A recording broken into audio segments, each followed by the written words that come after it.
Cuando tratamos de pagar la bondad a Dios, es ofensivo. Dios ama al dador alegre porque Él es un dador alegre. Cuando Él te da la gracia, te la da con alegría. Y si nosotros somos malos y nos gozamos regalando, ¿cuánto más se alegra Dios? Si nosotros como humanos nos ofendemos cuando creemos que un regalo es un intento de soborno, ¿cuánto más Dios se ofende cuando nosotros decimos, está bien, ok, te agradezco por la gracia, pero yo tengo que hacer algo para pagarlo? Ahí es cuando Dios nos ofrece la gracia, el perdón, y el enemigo nos susurra, no prediques un evangelio tan fácil. Esta semana no solo el enemigo, muchos me llamaron para decirme lo mismo. Claro, porque es más fácil siempre manipular el evangelio complicado, ¿no? Ser santo requiere un régimen religioso que implica venir a la iglesia toda la semana, no faltar ninguna actividad, seguir todas las reglas. Eso define a los buenos cristianos en teoría. Y tenemos infinitos debates sobre lo que se puede y lo que no se puede, y evaluamos el comportamiento de otros como si nuestro don espiritual fuera juzgar la madurez ajena. Y andamos con el pecadómetro midiendo, este pecado es chiquito, este pecado es grande. Entonces, ustedes dirán, entonces, ¿cuál es la obra que Dios quiere que hagamos? ¿Qué desea de nosotros? Lo creas o no, Él solo quiere que creamos, que tengamos fe de que es así. Alguien tiene que decir, yo creo en Él, ¿sí o no? Ahora tengo base bíblica. Juan 6:29 dice, la obra que Dios quiere que hagas es esta, que creas en el que Él ha enviado. Que creas. Alguien dice, somos salvos por obra, sí, la obra que Él quiere que hagas es que creas. Yo sé que alguien está diciendo, qué alivio. Me estás diciendo que es posible entrar al cielo sin tener que hacer nada, sin buenas obras. La respuesta es no. Las buenas obras son una exigencia. Mirá cómo le cambia la cara. Entonces alguien más se pregunta, ok. ¿Dices que es posible ir al cielo sin tener un buen carácter? No. Un inequívoco no. También se requiere un buen carácter. Para entrar al cielo, a saber, uno debe tener mínimo, para empezar. Buenas obras, buen carácter, pero, Houston, tenemos un problema. Todos carecemos de ambas cosas. Básicamente, nos creemos buenas personas, nos creemos decentes, pero eso no alcanza para ir al cielo. La Biblia no dice que los decentes verán a Dios. La Biblia dice sin santidad. ¿Se acuerdan? Sin santidad nadie puede ver al Señor. Hebreos 12:14. Entonces no alcanza a ser decente. Sin santidad. Él quiere santidad para ver al Señor. Entonces uno puede pagar los impuestos, venir a la iglesia, leer la Biblia, nunca ver los Simpsons, besar a la suegra. Pero sin Cristo no somos santos. Nada de lo que hagamos califica como santidad. Por eso a mí a veces me asombra decir, esta iglesia o nosotros vivimos en santidad. Las Escrituras describen cualquier intento de autosalvación o legalismo en términos repulsivos. Isaías 64:6 dice que nuestras justicias son como trapos de inmundicia, refiriéndose a las toallas higiénicas femeninas. Pablo en Filipenses 3:8 dice, equipara nuestras credenciales religiosas con estiércol. Él dice, todo lo que tengo es basura, estiércol. Entonces, ¿cómo hacemos para entrar al cielo? Porque me miran medio desesperado a esta altura. Solamente creyendo, aceptando la obra ya hecha de Jesús en la cruz. ¿Qué tengo que hacer? Aceptar de que Jesús murió por ti porque Dios te amaba antes. De tal manera te amó que envió a su Hijo. ¿Alguien tiene que celebrar más que eso, sí o no? Luego dice, el que crea y sea bautizado será salvo, mas el que no crea será condenado. Marcos 16:16. Claro, es creer el asunto. Tan simple. Sí. En la película El último emperador, el niño de corta edad que es ungido como el último emperador de China, lleva una vida de lujos, de 1000 sirvientes que corren de un sitio a otro para atenderlo, y su hermano le pregunta en un momento del film, le dice: ¿qué sucede, emperador, cuando haces algo malo?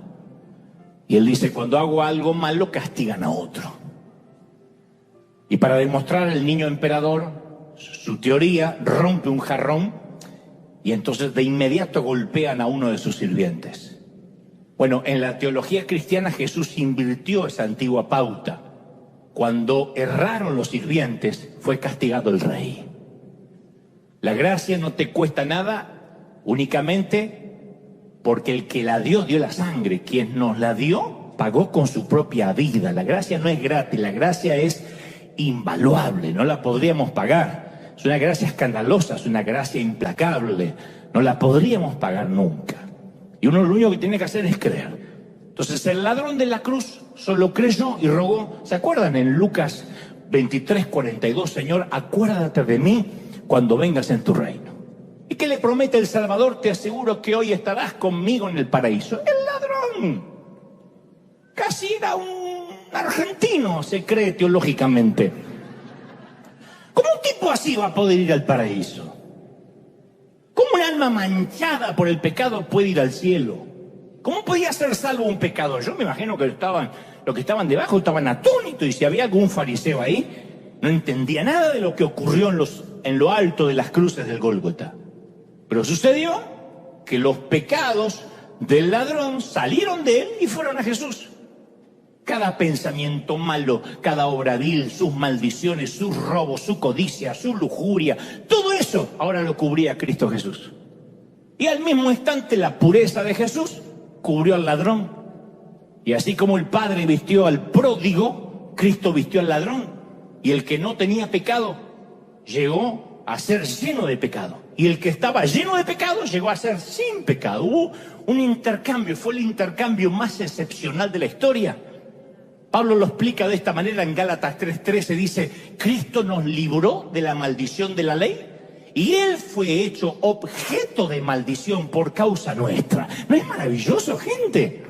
Segunda de Corintios 5:19 añade: el que no conoció pecado, por nosotros se hizo pecado, para que nosotros fuésemos hechos justicia de Dios en Él.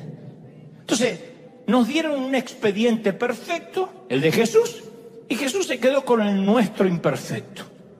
¿Y qué hizo con nuestro calamitoso historial de vida? Porque tú estás diciendo: ¿y qué habrá hecho con mis pecados? Uno sabe que Jesús los tira al fondo del mar, pero uno siempre tiene miedo que haya hermanos que tengan ministerio de buceo. ¿Qué? Se rió una de las buzas que... Colosenses 2:14 dice: ¿qué hizo con nuestros pecados? Escuchá esto, yo podría vivir con este versículo el resto de mi vida. Anuló Jesús el acta de los decretos que había contra nosotros, que nos era contrario, quitándola del medio y clavándola en la cruz. Alguien tiene que celebrar más que eso, gente. ¡Aleluya! Ahora, yo sé que algunos están pensando... Yo sé lo que está pensando, hermano querido. Tengo el...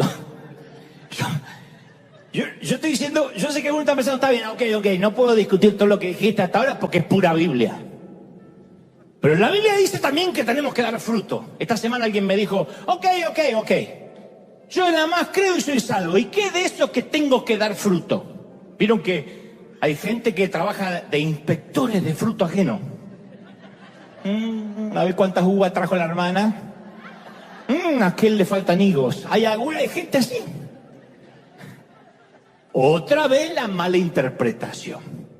Jesús, a ver, vamos a ponerlo así. Jesús se define como un buen labrador que corta y poda la vid. Juan 15:1 dice que Jesús dijo: yo soy la vid verdadera, mi Padre el labrador. Todo pámpano que en mí no lleva fruto, entonces Él lo va a quitar. Y todo aquel que lleva fruto lo limpiará para que lleve más fruto. Juan 15:16, luego agrega, os he encargado, no dice os he ordenado, ahora van a ver por qué. Os he encargado que vayáis y deis mucho fruto y que ese fruto permanezca. Pregunto, ¿cuál es el fruto que Dios quiere? No son los frutos, es uno solo. Según Gálatas 5:22 es uno solo que abarca y tiene amor, gozo, paz, ¿se acuerdan? Paciencia, benignidad, bondad, fe, mansedumbre, templanza. Soportar a la suegra podría ser parte del fruto. Entonces, él es el labrador ocupado y activo que limpia el terreno.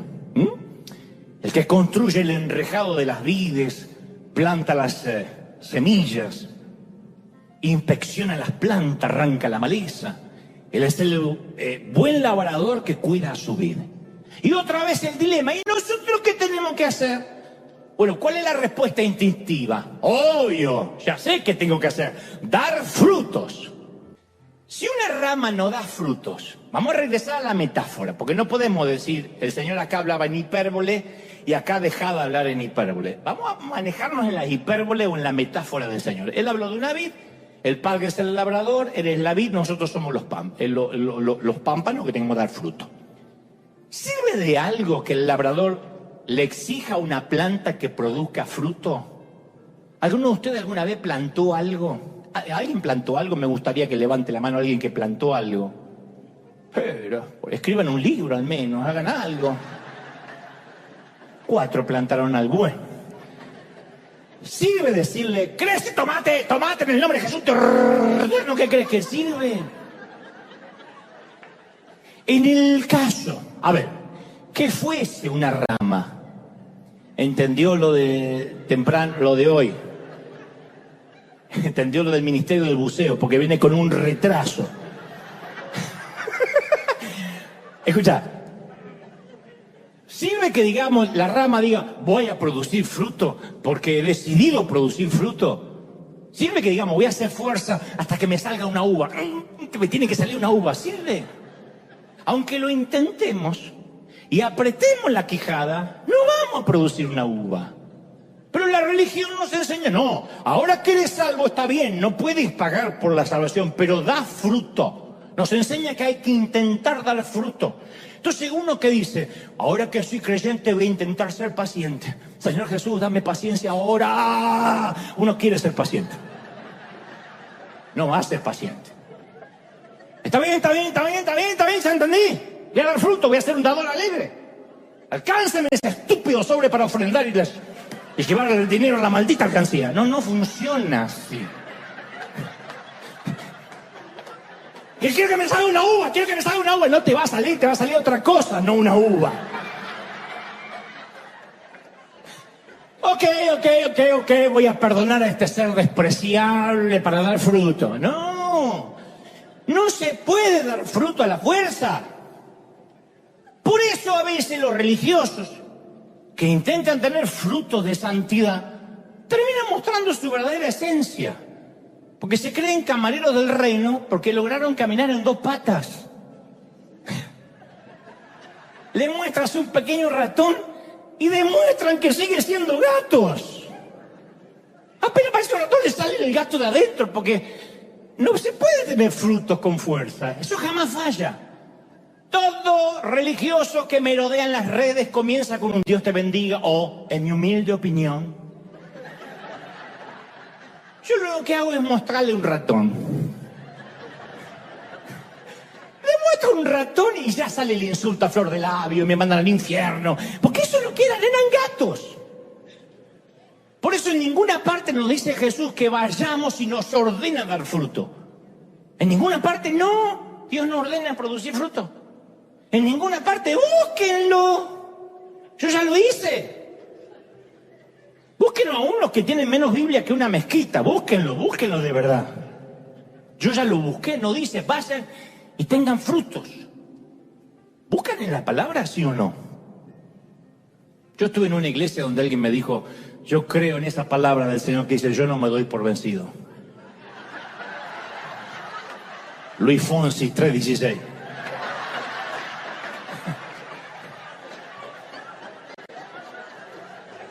La gente repite, ni sabe lo que está en la Biblia, no sabe ni siquiera lo que no está. Es una falacia decir, Dios nos ordena dar fruto. ¿Cuál es la orden que Él nos da? Vamos a leerlo juntos, Juan 15. Permaneced en mí y yo en ustedes.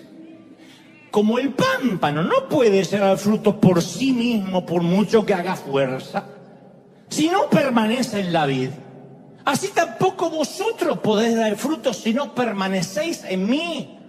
Yo soy la vid, vosotros los pámpanos. El que permanece en mí lleva fruto. Alguien tiene que decir amén. Separado de mí, ni con doctrina ni con esfuerzo puedes producir una mísera uva. El que en mí no permanece será echado fuera como pámpano y se secará.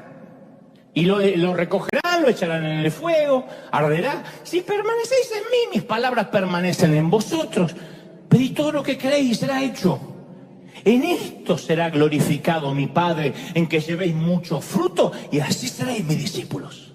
¿No es maravilloso? ¿Qué es lo que nos pide el Señor? Permanece en mí. No es religión, es relación. Yo no estoy en contra del fruto, pero el fruto sale solo. Yo no me levanto a la mañana y digo, hoy creo que seré un hombre paciente. Sí, lo voy a decidir. No es una decisión. El fruto aparece orgánicamente. Uno se pega a Cristo, pasa tiempo en oración, está con Él y ¡pum! Sale la uva. ¡Oh, una uva! ¡Oh!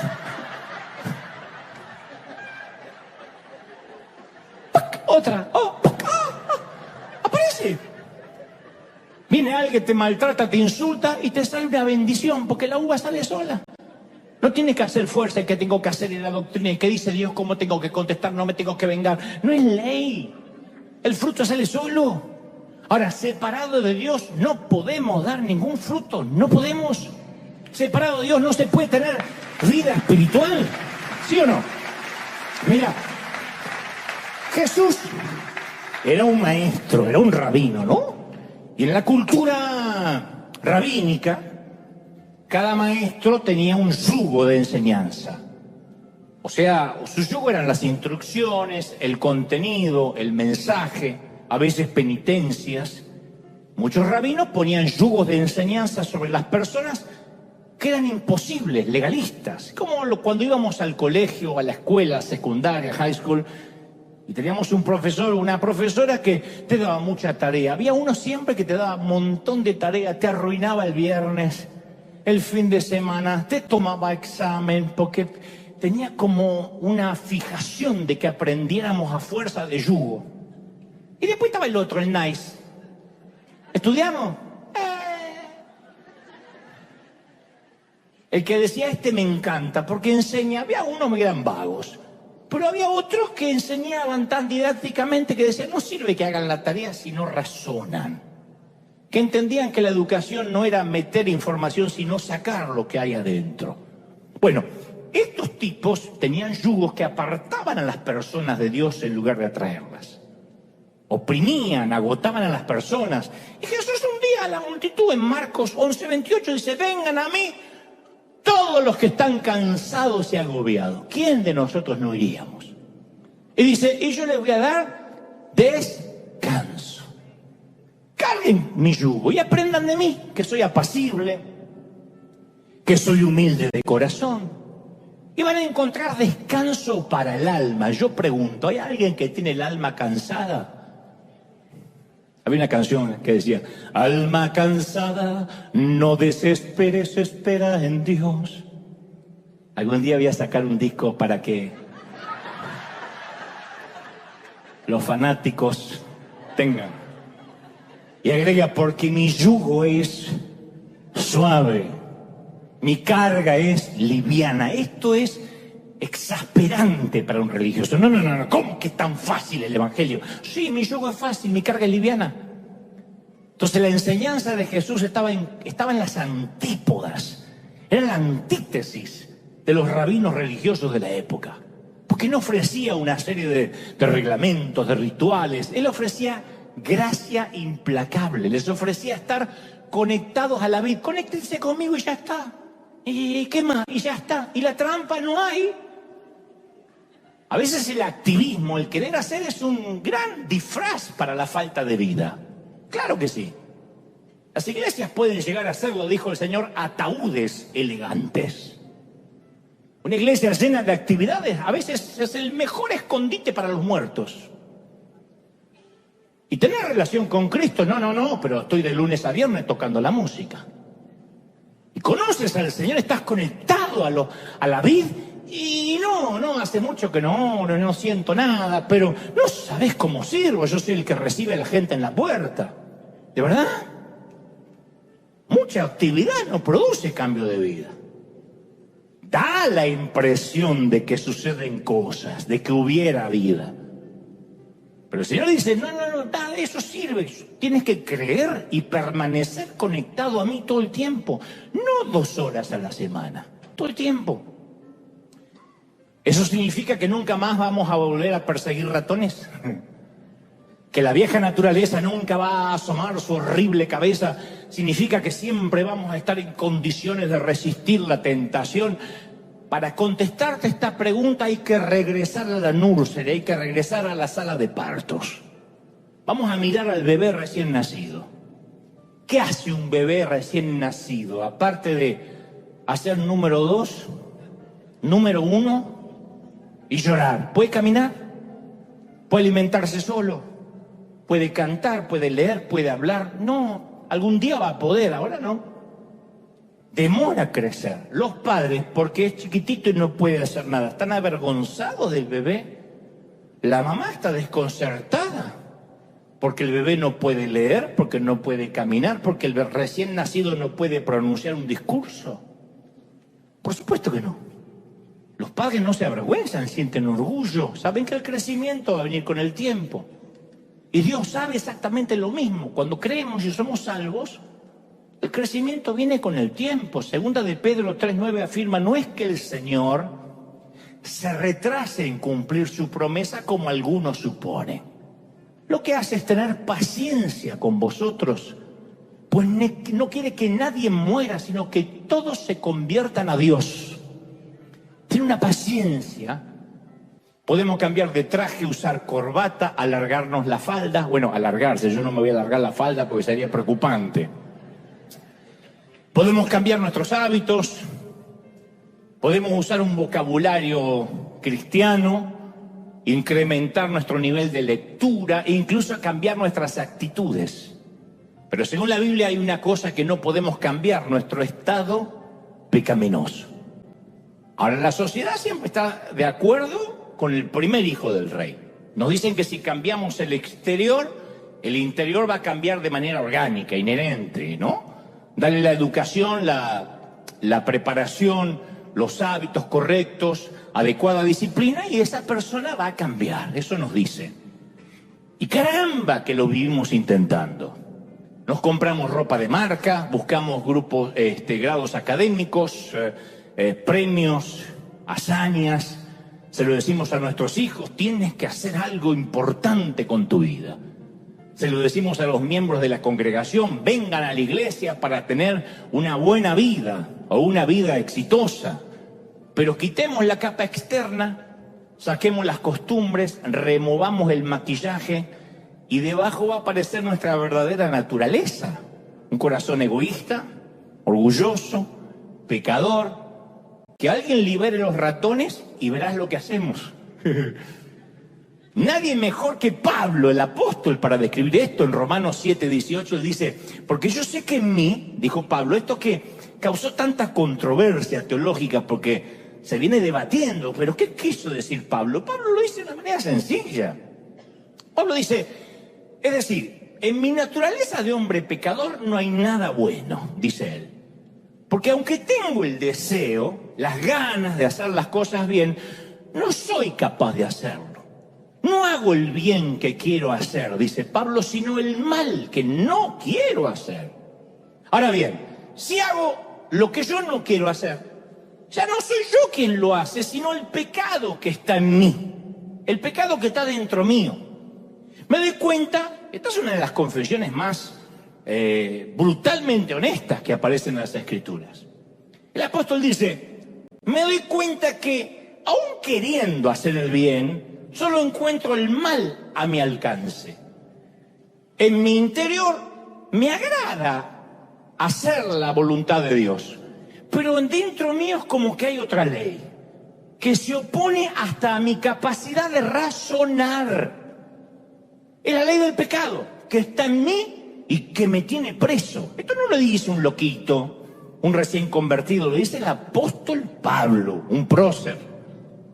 Luego culmina y dice, desdichado de mí, ¿quién me va a librar del poder de la muerte que está dentro de mi cuerpo?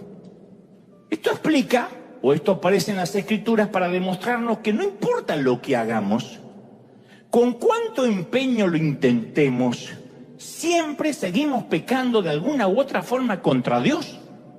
Pónganos ropa, enséñenos a caminar en nuestras patas traseras, llévenos ante la misma presencia del Rey, pero dejen que unos pocos ratones se crucen en nuestro camino y ¡pum! El verdadero yo sale a la superficie. Y yo sé que me están mirando como diciendo, este mensaje no es para mí, yo sabía que no era el día, esto los del otro servicio. ¿Pero qué hacemos? Mentimos, exageramos, codiciamos, celamos, demandamos, chismeamos. Menos mal que acá no hay de eso, pero chismeamos. Nos desahogamos en familia, murmuramos, envidiamos, insultamos. Y el animal que tenemos dentro toma control de nosotros. Entonces, cambiar la ropa no transforma al hombre y a la mujer. La doctrina externa nunca puede alterar lo interno.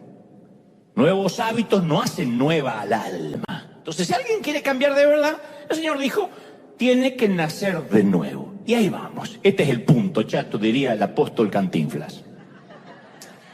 Esta frase de nacer de nuevo la usó Jesús cuando hablaba con un tal Nicodemo. Nicodemo era un tipo decente. Fariseo, gobernante religioso, miembro del Sanedrín, tomaba las decisiones más importantes de Jerusalén. Y él también pensaba lo que la mayoría de las iglesias piensa hoy, que si uno cambia lo externo, inherentemente cambia lo de adentro, como que orgánicamente cambia lo de adentro. Y Nicodemo, como Pablo, también quería hacer lo bueno, no era un mal tipo.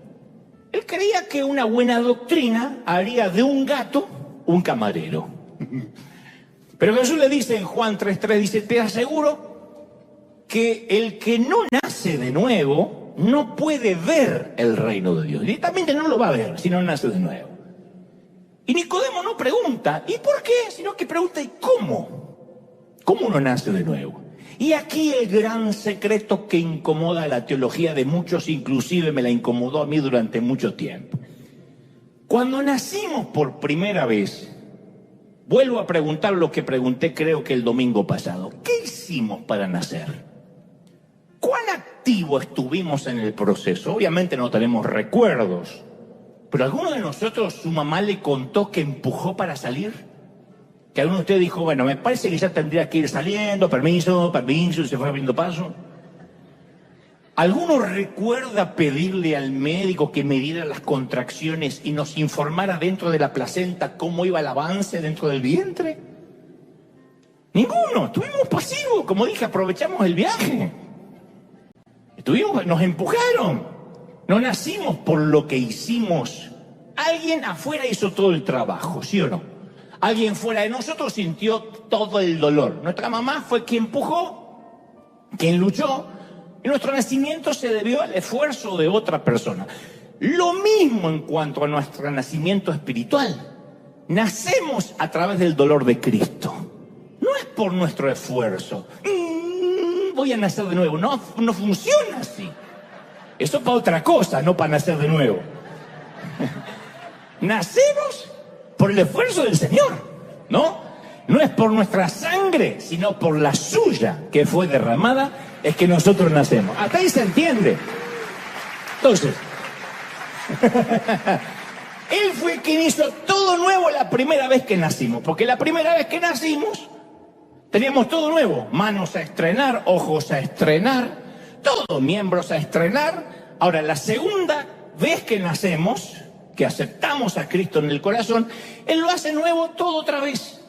Entonces, 2 Corintios 5, 17 afirma, por lo tanto, el que está unido a Cristo es una nueva persona. ¡Qué lindo! No hace falta lifting, no hace falta estirarse, no hace falta botox. Yo sé que acá nadie usa, son todos naturales, pero no hace falta. No hace falta decir, estoy alegre en el Señor. Los médicos te dicen, hacete un refresh, no le creas, eso es el shocker, eso es el guasón, es una cosa espantosa, no es un refresh. Me dijo el médico que tengo cara recién fresquita levantada de dormir. No hace falta. Él dice que Él hace todo nuevo y luego agrega, las cosas viejas pasaron y lo que ahora hay es nuevo. Nuevos ojos que ahora ven por fe, nuevamente, una nueva mente para que podamos tener la mente de Cristo. Nos da nuevas fuerzas, uno tiene nuevas energías cuando acepta al Señor para que no nos cansemos. Nueva visión para que no nos desanimemos, nos da una nueva voz para alabar, nuevas manos para servir y fundamentalmente un nuevo corazón, un corazón que Cristo ya limpió. Entonces el primer nacimiento, convengamos, esto parece infantil, pero déjenme poner la base para lo que te voy a decir. El primer nacimiento fue para la vida terrenal, el segundo para la vida eterna. ¿Estamos de acuerdo, sí o no? La primera vez recibimos un corazón físico. La segunda vez recibimos un corazón espiritual. El primer nacimiento nos capacitó para tener vida sobre el planeta Tierra. El segundo nacimiento nos capacitó para tener vida eterna. Y para que no queden dudas de cómo nacer de nuevo, a Nicodemo, el Señor le da un ejemplo. Dice, le hace recordar cuando Moisés levantó la serpiente en el desierto. En Juan 3:14 está la historia, dice, así como Moisés levantó la serpiente en el desierto, le dice Jesús a Nicodemo, ¿no? Así también el Hijo del Hombre tiene que ser levantado. Te dicen, ¿y por qué habla de serpiente? ¿De qué habla? Bueno, para hacerte la historia corta, cuando el pueblo de Israel, que salía de la esclavitud de Egipto rumbo a la tierra prometida, fue picado por muchas serpientes que llegaron al desierto donde ellos estaban acampando a causa de su desobediencia, Dios le dice a Moisés que hiciera una serpiente de bronce, la pusiera en un palo y le dijera a las personas mordidas que la miraran y serían sanadas. Así como la serpiente fue levantada, le dice el Señor a Nicodemo, Cristo también fue levantado. Así como la serpiente fue clavada en un palo, Cristo clavó el poder de la serpiente en una cruz. El pueblo envenenado no se le dijo que buscara alguna medicina, que se succionara el veneno para extraerlo, no se les dijo que hicieran buenas obras, tampoco que le oraran a la serpiente, que Moisés intercediera, solo que levantaran la mirada y la vieran y fueran sanados, punto. Y así como el pueblo fue salvado, sanado, cuando miró la serpiente, nosotros somos salvados y sanados cuando miramos la cruz. ¿Hasta ahí estamos bien? Levantamos la mirada y ya está. Para muchos esto es demasiado bueno para ser verdad. Solemos creer que está bien, Dios nos salvó por gracia, pero siempre estamos como buscando la letra pequeña del contrato, no puede ser tan fácil. Mi mamá solía decir, cuando la ofrenda es grande, hasta el santo desconfía. ¿No? Cuando una ofrenda llega grande, la Virgen o el santo dice, ¿qué pasó, hermano? ¿Eres narco o qué? Es así. Porque nosotros nos acostumbramos a que detrás de cada gran oferta siempre se esconde una trampa. Y es así. Detrás de cada oferta humana siempre hay una trampa. Nadie te regala nada. Hay gente que dice, pero en internet hay muchas cosas gratis. Si es gratis en internet es porque tú eres el producto. Pero no es nada gratis. El banco, después de todo, nos presta dinero si podemos demostrar que no lo necesitamos. Si uno va al banco y demuestra que no necesita dinero, te prestan dinero. Entonces tenemos que tener suficiente dinero para respaldar el préstamo. Entonces, ¿para qué cuerno necesitamos un préstamo? Tráigame pruebas de que usted tiene mucho dinero para que le podamos prestar. Entonces, ¿para qué voy a pedir un préstamo? Vengo acá porque estoy muerto de hambre, no porque soy Elon Musk. La compañía de seguros nos asegura el auto. Esto a mí me sorprendió. Me cuesta encontrar compañías de seguro para mí, que soy un gran y excelente conductor. Me dicen, no, es que no lo queremos asegurar, Gaby, porque solo aseguramos conductores confiables que en realidad no necesitan un seguro. Digo, ¿cómo que no? Yo soy el que pone el pan en la mesa en los agentes de seguro. Y me dicen, no, usted tiene que demostrar que nunca ha chocado, que es un conductor confiable, entonces lo vamos a asegurar. ¿Y para qué cuerno quiero el seguro? Yo quiero un seguro para chocar.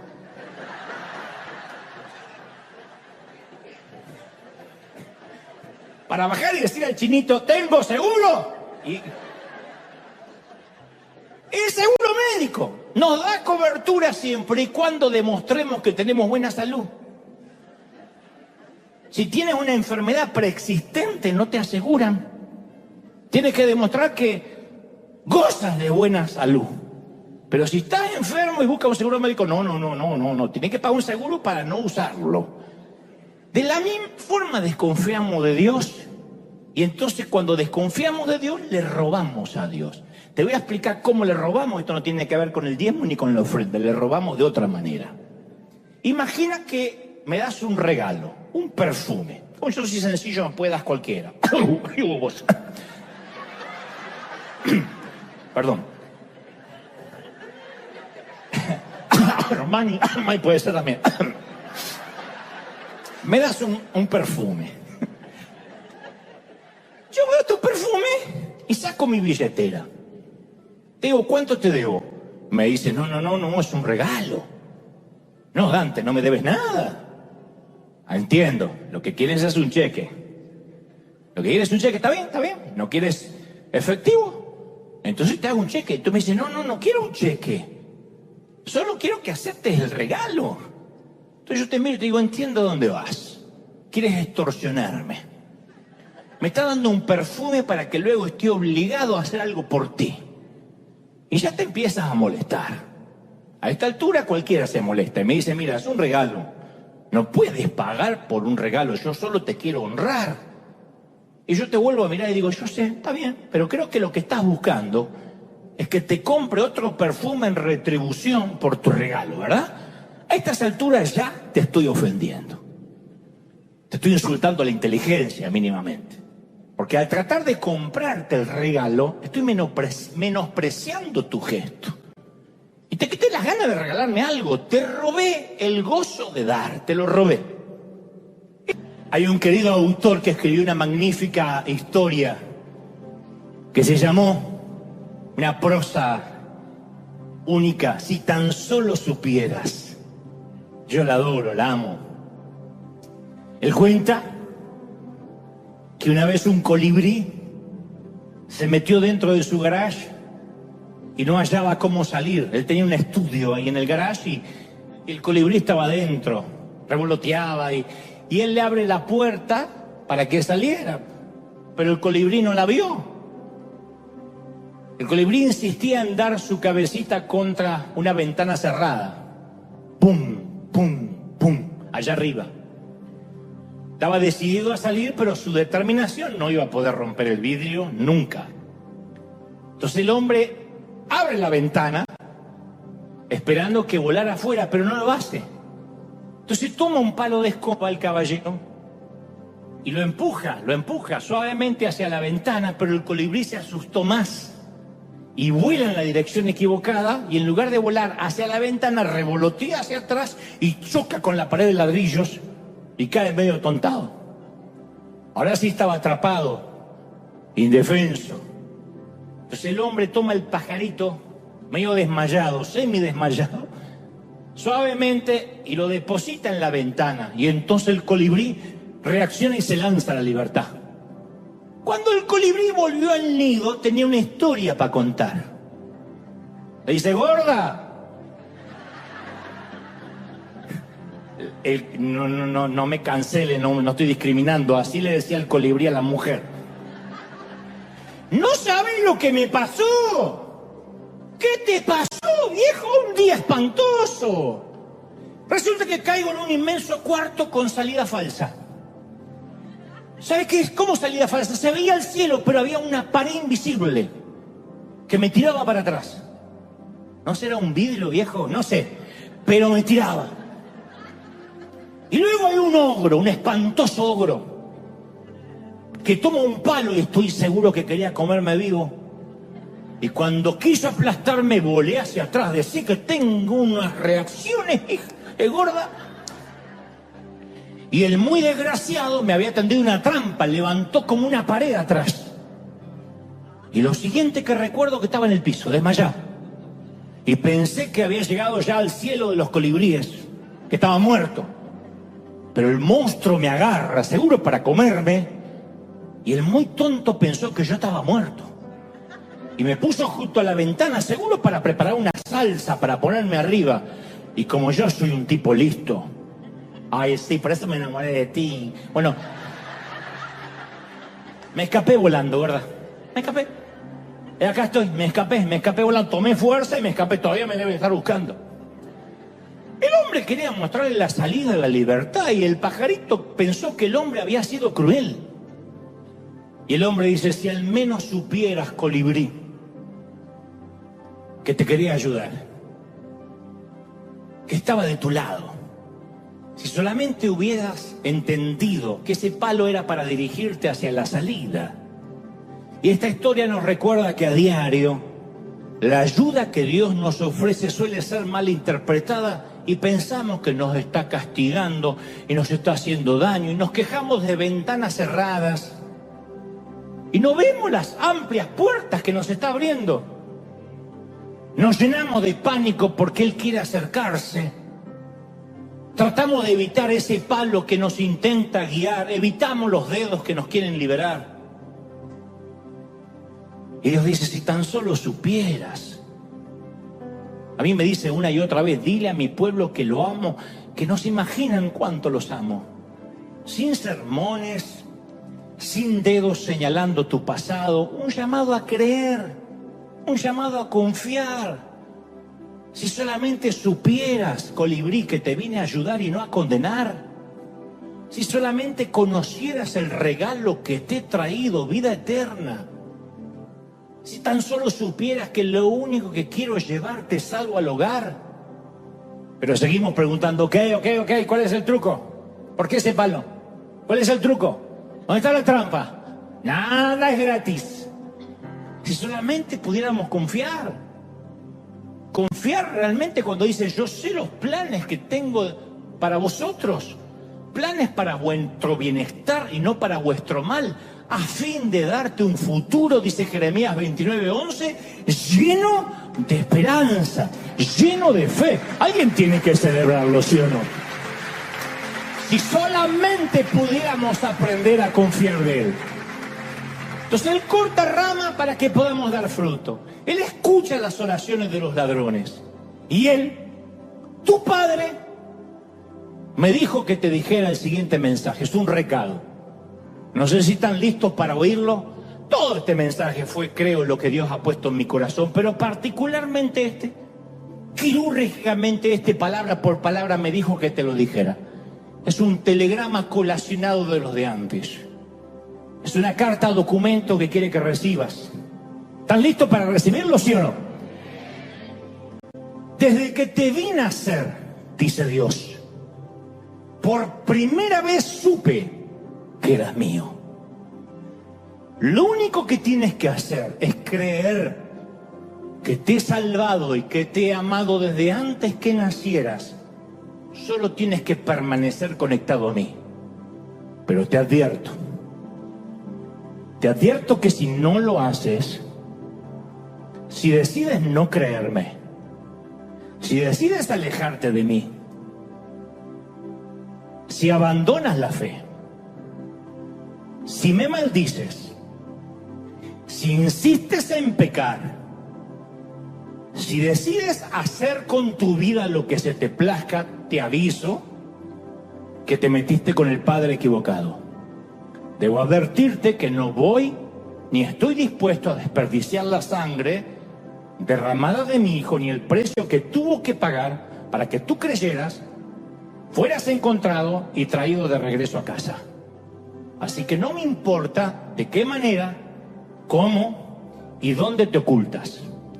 En lo alto, en lo profundo, en la tierra, debajo de la tierra, en el cielo, detrás de cualquier cosa creada. Poseo un conjunto de habilidades muy particulares y tengo siglos de experiencia en encontrar a gente como tú. Y también quiero que sepas que si te empeñas en desaparecer de mi presencia, daré inicio en el cielo a una búsqueda implacable. Soy especialista en encontrar a mis monedas, a mis ovejas y a mis hijos perdidos. Y no estoy dispuesto a negociarlo ni a cambiar de opinión, así que escucha bien lo que te diré, porque solo te lo diré una vez. Juro por mí mismo, dice Dios, que iré por ti, te buscaré, te encontraré y te perdonaré. Creo que Dios es mucho, no creo, estoy confirmando que es mucho más paciente con nosotros que nosotros con nosotros mismos. Nosotros caemos y ya pensamos que nunca nacimos de nuevo.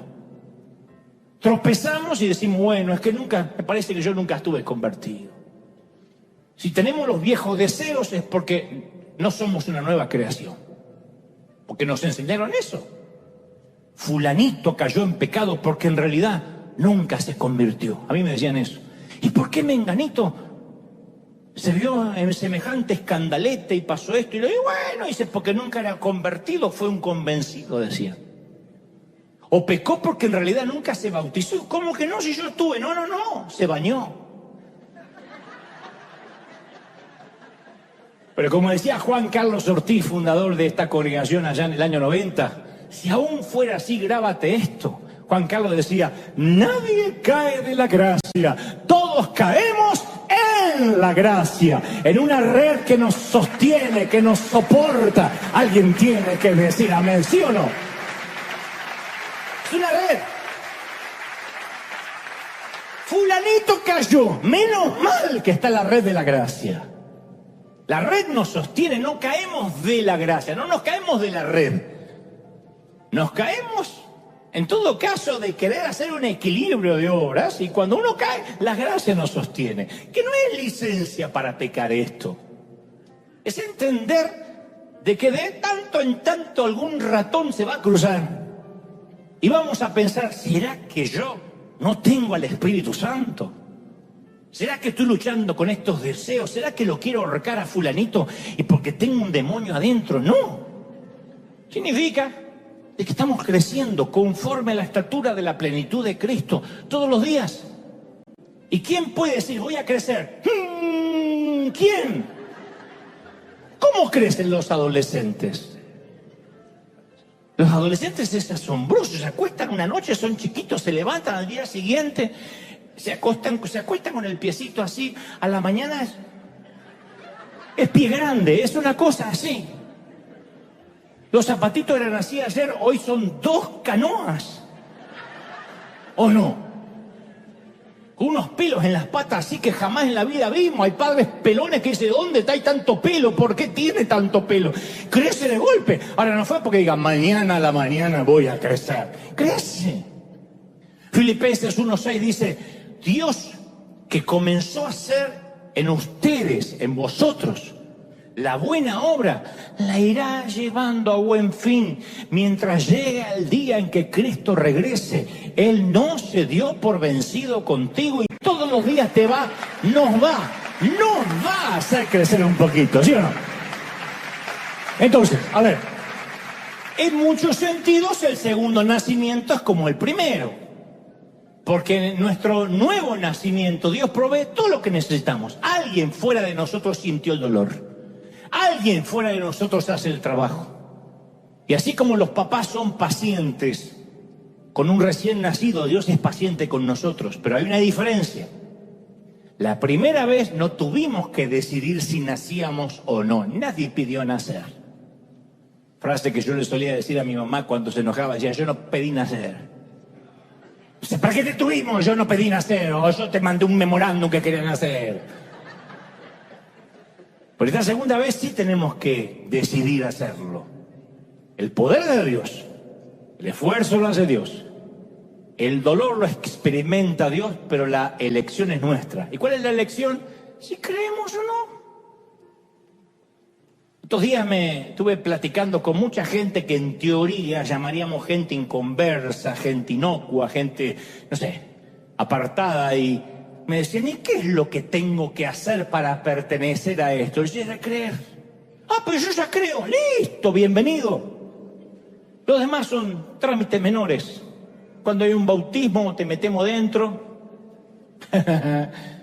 Cuando haya una Santa Cena te compartimos. Pero todo eso tiene que ver, digo, con sacramentos. Y si no hay tiempo para eso, no te preocupes. De verdad, no piden nada, nada. Solo tienes que creer que Él te amó desde siempre, que Él murió por tu vida. Lloraba el caballero que nunca había creído en nada. Todo lo que sea más allá de creer y permanecer en la vid es un torpe intento de querer pagarle a Dios su gracia. No importa cuánto cuidemos las doctrinas, Dios nos conoce. Y Dios sabe que vemos un par de ratones y sale a luz nuestra verdadera esencia.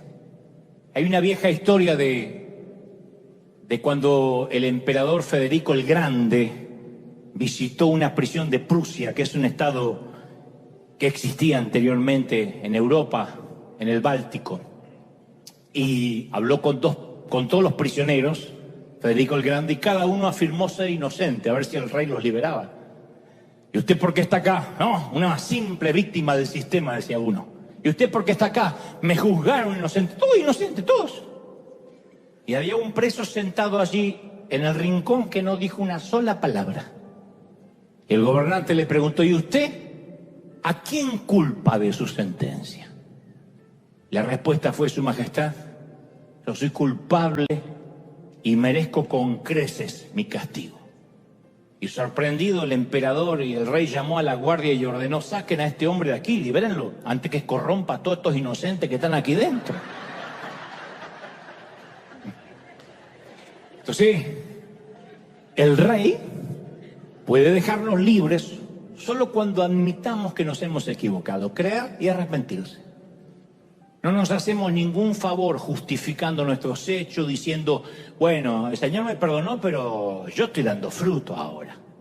Justificando que tenemos una mejor doctrina, disculpando nuestros pecados, hablando de errores en vez de pecados. No, cuando yo era un niño, yo me acuerdo que cuando yo era un niño había unas banditas adhesivas que se llaman curitas. Y yo pensé que eran mágicas. Porque no importa si me clavaba una astilla, si me abría la cabeza, yo le decía a mamá, poneme una curita. Y todo va a sanar para mañana. Me decía, ¿cómo te voy a poner una curita? Estás sangrando, hijo. Puntos en la cabeza necesitas. No, poneme una curita, decía yo. Y a veces actuamos así. Venimos a Cristo con nuestro pecado y todo lo que queremos es taparlo con buenas obras y sana doctrina. Y nos preguntamos si Dios va a sanar lo que ocultamos. Primera de Juan 1:8 afirma, si decimos que no tenemos pecado, nos engañamos a nosotros mismos y no hay verdad en nosotros, no somos auténticos. Podemos confiar en que Dios hará lo que es justo, sí, pero nos perdonará nuestros pecados y nos limpiará de toda maldad si lo confesamos. Entonces en la iglesia, no en esta iglesia, en todas las iglesias tenemos un gran problema. Tenemos no el problema del pecado, tenemos el problema de la falta de autenticidad, de simular de que no estamos pecando, de que no necesitamos confesar todos los días. El Señor ya murió por todos los pecados, lo que hay que hacer es confesarlos, confrontarlos, cubrirlos con la sangre. ¿Cómo va a curar Dios lo que negamos? ¿Cómo puede Dios tocar lo que ocultamos? ¿Cómo podemos tener comunión con Él, con la vid y dar frutos si guardamos secretos? Si no somos brutalmente honestos cuando vamos a orar. Eso es la comunión. Examíname, oh Dios, decía David. Escudriña mi corazón. Aún mira los pecados que me son ocultos. En otras palabras, capaz que hasta estoy pecando con ciertas cosas y no me doy cuenta. Hasta de eso me podrías ayudar a liberarme. Caramba, eso es un corazón conforme al de Dios. Porque moralmente David deja mucho que desear, el rey David. Timador, estafador, asesino, autor intelectual de un crimen al menos, adúltero, fornicario. No sé por qué Dios diría, este es un hombre conforme a mi corazón. Porque vivía conectado, aun cuando pecaba. Decía, ay Señor, no quites de mí tu presencia. Vivía en comunión. No tenía una moral más alta que el resto. Sus soldados tenían más moral. El soldadito al que mandó matar tenía más dignidad y moral que él. ¿Pero qué le faltaba posiblemente al soldadito? El que David estaba conectado con Dios. Y apenas un profeta lo confronta, se quiebra. Eso es el fruto verdadero, no intentarlo con fuerza. ¿Cómo Dios va a concedernos el perdón cuando no admitimos nuestra culpabilidad? ¿Cómo Dios puede darnos gracia si queremos pagarla? La iglesia tiene un problema con la gracia, la queremos pagar. Y a mí me escriben y me dicen, deja de predicar un evangelio barato. No, hombre, el evangelio barato lo predican ustedes diciéndole a la gente que lo tiene que pagar.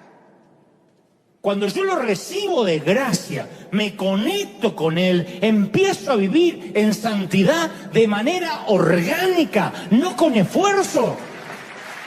¿Me explico, sí o no? ¿Qué hay que hacer? Creer y arrepentirnos, no agregarle más. Creer y arrepentirse. Dios ya pagó por todos los pecados. Digan conmigo todo. A mí no me gusta hacer repetir, pero está maravilloso el todos. ¿Qué hay que hacer? Confesarlos. Señor, sí, soy un adúltero. Sí, Señor, soy un lujurioso. Soy una chismosa. Me encanta estar en las filas hablando de todo el mundo. No acá en la fila del mercado, quién sabe dónde.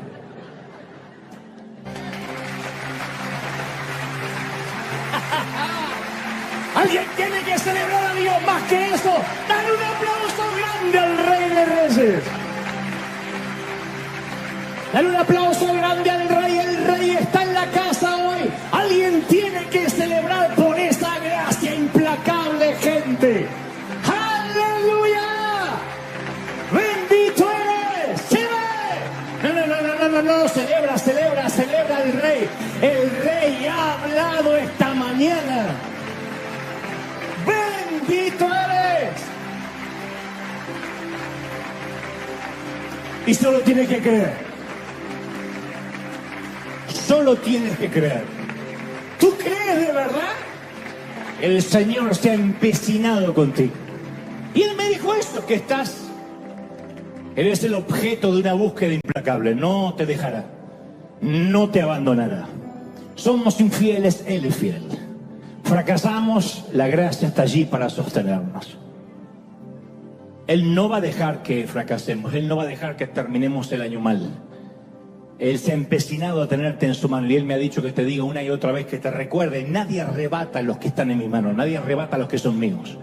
Esto es una guerra de Boca River, del Barça y el Real Madrid, de Dios y el diablo, de México y Argentina, donde a veces gana uno y a veces el otro. No, es Dios que nos dio la victoria, que dice: yo he muerto para darte vida eterna. ¿Lo creemos de verdad, sí o no? Así que levanta las manos al cielo y di conmigo: Señor, yo creo.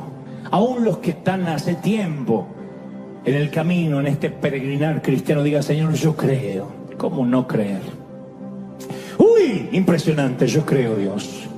Todos. Yo creo, Señor, yo creo. Yo creo, Señor. Aleluya. Recibe este regalo. Recíbelo, mi hijo. Recíbelo, hija. Pueden sentirlo en casa. Los que están en cualquier parte del mundo conectados, el Señor me dice que te diga cómo te ama, cómo te amo.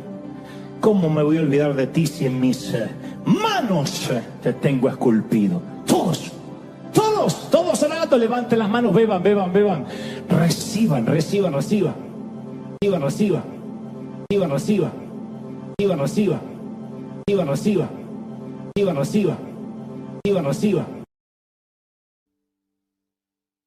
¿Qué es el resentimiento? Es el enojo que se mantiene y se multiplica con el tiempo. Enojarnos podemos enojar todos. La ira no deja de ser un sentimiento noble. De otro modo, las Escrituras no dirían: airaos, pero no pequéis, que la ira no te lleve a pecar. Pero el enojo, vaya, que es noble, porque el enojo, como la risa, como la alegría, como la felicidad, como el llanto, permiten catalizar emociones. Uno puede enojarse contra el pecado, puede enojarse con el diablo, puede enojarse contra la corrupción, contra los delitos de lesa humanidad, puede enojarse contra los politiqueros baratos cuando vemos que las cosas se hacen mal, o te puede enojar la desobediencia. El hecho que el Señor también dice: no se ponga el sol sobre tu enojo. O sea que el enojo puede que sea una emoción pasajera. Nos enojamos en el tránsito, nos enojamos en una sala de espera, nos enojamos cuando nos cargan la gasolina incorrecta o cuando la cargamos incorrectamente, nos enojamos cuando no nos alcanza el dinero, nos enojamos cuando la suegra dice que se quedará unos días más. Pero si ese enojo permanece, puede que se multiplique y entonces se transforme en resentimiento. Cuando es un resentimiento no notamos que está, puesto que no es un sentimiento que sale a flote, sino que se oculta debajo de la superficie y es imposible encontrarlo con algún detector, ni de metales, ni de oro, ni mucho menos un detector de pecado. Navega en las profundidades de nuestra vida sin que nos demos cuenta. Entonces uno puede aparentar que está en paz, pero hay una furia de ira que está en el interior, que no se puede notar de manera fácil. Puede que demos la impresión de una figura serena, pero empieza a crecer ese sentimiento horrible, porque ahí está, escondido, reprimido, abriendo sus fauces subterráneas de veneno que tarde o temprano va a infectar al resto de las relaciones. Infecta. Es un efecto colateral. Cuando uno está resentido, todo lo que toca empieza a ensuciarse o a envenenarse. No nos damos cuenta, pero nos volvemos de alguna forma personas tóxicas. La toxina que uno libera cuando uno tiene resentimiento, cuando uno tiene dolor, a lo mejor es inherente a nosotros, ni nos damos cuenta que la estamos liberando. Pero nuestros hijos empiezan a tener el mismo nivel de vida, nuestros amigos empiezan a saber que hablar con nosotros siempre es quedar con un sabor agridulce. Hay gente que al hablar te deja un sabor agridulce. No es una persona que te amarga del todo, pero tampoco que te deja una sensación de bienestar. Son personas que a lo mejor te visitan, se van de la sala de tu casa y te queda una sensación, esa es la palabra, nada describe mejor que lo agridulce. Estás feliz porque tu amigo, tu pariente estuvo allí, pero a la vez te queda una sensación de carga. Puede pasar con tus propios padres, puede pasar con alguno de tus hijos, que viene y te queda una sensación extraña, y no es porque no se te pueden contar los problemas. A mí me pueden contar un montón de problemas, pero cuando esos problemas vienen revestidos de resentimiento, uno puede notar un dolor que deja una toxina en la atmósfera, en el ambiente. Oí por allí una historia que en los tiempos donde la rabia no se podía curar, un hombre fue mordido justamente por un can, por un perro rabioso. Entonces los exámenes confirmaron que el hombre habría contraído rabia y no había cura para la rabia. Entonces le dijo el médico: mire, caballero, lamento decirle que usted ha contraído rabia y que mi sugerencia es que ponga sus cosas en orden lo más rápido posible. El hombre dice: no me puede desahuciar de manera tal. Y el médico dice: lo siento, pero tampoco sería una falacia que le dijera que se va a curar. Así que por favor ponga sus cosas en orden. Y el hombre de manera inmediata pide un bolígrafo y un papel y empieza a escribir frenéticamente. El médico, suponiendo que el paciente necesita su espacio, lo deja. Al rato regresa y dice: Me agrada que empezó a escribir porque veo que empezó a trabajar en su testamento. Y el caballero dice, no, es la lista de personas que tengo planeado morder antes de morir.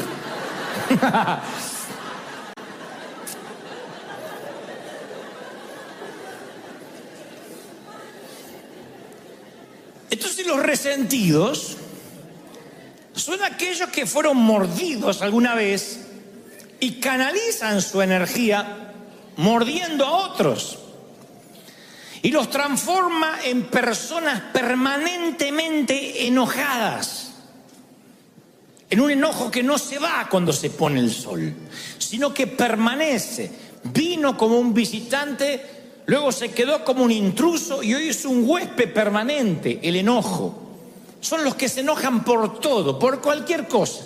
Por el calor, por el frío, por la montaña, por la nieve, por los autos, si hay tránsito, si no hay tránsito, todo. Porque todo lo que se le viene a su mano para hacer o se le pone enfrente termina siendo la gota que rebasa un vaso que ya viene lleno. Termina siendo el efecto residual de otras situaciones del pasado. Y dicen los médicos, porque yo siempre trato de asesorarme de no predicar algo que nada más tenga un contenido espiritual y que digan, bueno, eso es porque tú lo crees. Si bien vivimos por fe, y esto se trata de un mensaje espiritual, a mí me gusta cuando además lo espiritual está respaldado por los científicos, porque por un lado o por el otro tienes que terminar creyéndolo. Así que yo me pongo a ver por qué gente vive profundamente enojada y qué significa eso en su físico. Y entonces hablan de que cuando alguien vive con un enojo permanente, graba profundas líneas en sus rostros, que no son las arrugas de un buen vivir, son líneas de ceño fruncido. Cuando te ríes mucho, se te hacen acá, marcas acá como el Joker. Cuando te enojas mucho, se te hacen un montón de líneas acá. Y la trompa te sale como pato, como Lucas. Cuando te enojas. Y entonces dicen las personas que estudian estos comportamientos, el resentimiento hace que los rasgos se endurezcan. ¿Saben lo que son rasgos duros? Endurecer los rasgos no es necesariamente lo que ocurre con el correr del tiempo. Eventualmente todos envejecemos. El tema es cómo uno envejece. Los rasgos blandos son los rasgos que tiene un niño. Cuando uno conserva los rasgos blandos, aunque tenga 50, 60, 80 años, tiene una cara de paz, una cara angelada, una cara donde el resentimiento no hizo un habitáculo. Cuando los rasgos se endurecen, son esas personas que aunque tengan 25 años, tú no sabes por qué. Sí tiene 25, pero aparenta tener 50. Porque sus rasgos se endurecieron, su ceño se frunció. Y eso tiene que ver con la manera en que el cuerpo cataliza el resentimiento, la falta de perdón. Por otra parte, dicen los médicos que la falta de perdón o el resentimiento encorva los hombros, encorva la postura corporal cambia porque uno lleva un peso espiritual. Ellos le dicen un peso anímico, pero es un peso espiritual. De manera que uno se encorva, en vez de estar paradito derecho, uno tiende a encorvarse. Van a ver que la gente resentida cada vez se hace más chiquita. Cuando yo doy estos síntomas, o los muestro, lo primero que se nos viene a la cabeza es, ¿quién quiere tener un estilo de vida así? ¿Ah? ¿Quién quiere vivir encorvado, con los rasgos duros, con el ceño fruncido? Nadie. ¿Quién elegiría vivir ese estilo de vida? Nadie. Sin embargo, el resentimiento entra a veces sin nuestro consentimiento y después nos acostumbramos a vivir con él. Si vas a buscar en la Biblia la palabra resentimiento, no está, no aparece en las concordancias. Es un término relativamente moderno, acuñado hace 2 siglos atrás. Porque cuando uno está resentido, sin querer, transmite esa atmósfera de resentimiento a los hijos y a los nietos, y si Dios lo permite, a los bisnietos. Los hijos son los mudos testigos que nos ven cómo hablamos con resentimiento, ya no solo de hombres de Dios, cómo hablamos de resentimiento de nuestros padres, de cómo me criaron, la forma que ya no lo contamos como una experiencia didáctica, sino con dolor. Y ellos heredan, recuérdense que más que heredan, son impartidos por esa maldición. Recuerden que la herencia es lo que uno le deja a alguien, pero la impartición es lo que uno deja en alguien. Y esa impartición que le damos a los hijos a diario puede ser bendición o maldición. Cuando estén ante una disyuntiva de la vida, nuestros hijos van a decir: ¿cómo hacía el viejo en mi lugar? ¿Qué hacía mamá ante una situación igual? Y si mamá reaccionaba llena de dolor, de resentimiento, esa hija va a ser otra resentida. Va a tratar al esposo como vio que la madre trataba a su padre. El hijo va a tratar a su mujer como vio que su padre trataba a su madre y viceversa. Es una cosa que empieza a repetirse de generación en generación. Es el poder del entorno. Yo puedo reprender maldiciones generacionales y decir: se corta aquí aquello de que si los padres comieron las uvas agrias, los hijos no heredarán la dentera. Lo creo. Yo no creo que porque tuviste un abuelo borracho o un papá divorciado vas a seguir el patrón generacional, vas a tomar la posta generacional. Yo creo que no. Dios hace todas las cosas nuevas, pero no puedo cambiar el poder del entorno. El entorno es lo que se respira en tu familia, lo que se habla. Si en tu casa, por mucho, no creo que porque tu abuelo era alcohólico vas a ser alcohólico y tus hijos lo van a hacer. Pero si en tu casa cualquier festejo amerita tomarse un tequila, y si estás triste te tomas un tequila, y si estás alegre te tomas un tequila, y para que la Santa Cena no te caiga mal te tomas un tequila, y si pierdes las Chivas te tomas un tequila, y si gana la América te ganas un tequila, se respira un ambiente de alcohol. Un entorno donde para celebrar o para echar fuera las penas no está Dios, está el alcohol. Yo no puedo ir contra, no hay anacondia que te libere del poder del entorno.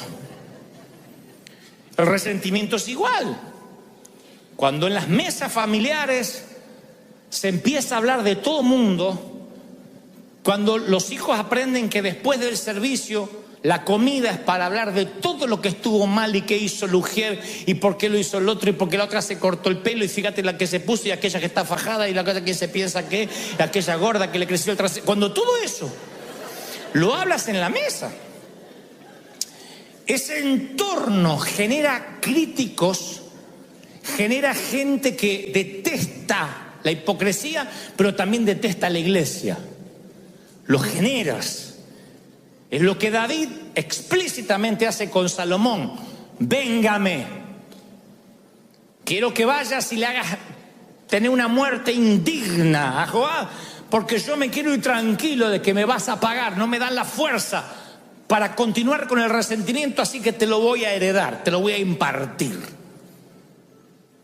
Y el resentimiento es una criatura horrible, deformada, distorsiona la realidad. Nos mantiene encadenados al pasado. Junta un montón de ayeres y te perderás un montón de mañanas. ¿Quién quiere estar encadenado al pasado? Y yo soy muy cuidadoso cuando hablo de resentimiento y de perdón, porque estuve mucho de ese lado y escuché a muchos predicadores decir: tienes que perdonar, perdona si tienes el corazón del Señor. Y a veces las historias son tan retorcidas. A veces lo que le ha pasado a la gente es tan doloroso que hasta gritar desde aquí, perdona y se acabó, suena una subestimación a lo que te pasó. Como diciendo, ¿qué importa que te violaron sistemáticamente desde los 9 hasta los 15 años? Con el beneplácito de tu mamá que sabiendo no hacía nada. Bueno, es un detallito. Claro, la que le pasa dice, usted no sabe lo que está hablando. Como se ve que nunca le pasó, nunca le abusaron a un hijo mínimamente. Entonces yo respeto el dolor.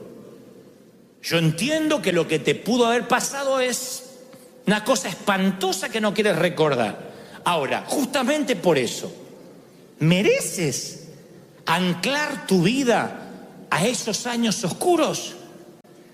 ¿Quién se merece eso? ¿Mereces que tu vida sea un parteaguas desde lo que te pasó en adelante y que a partir de ahí nunca más vuelvas a ser feliz?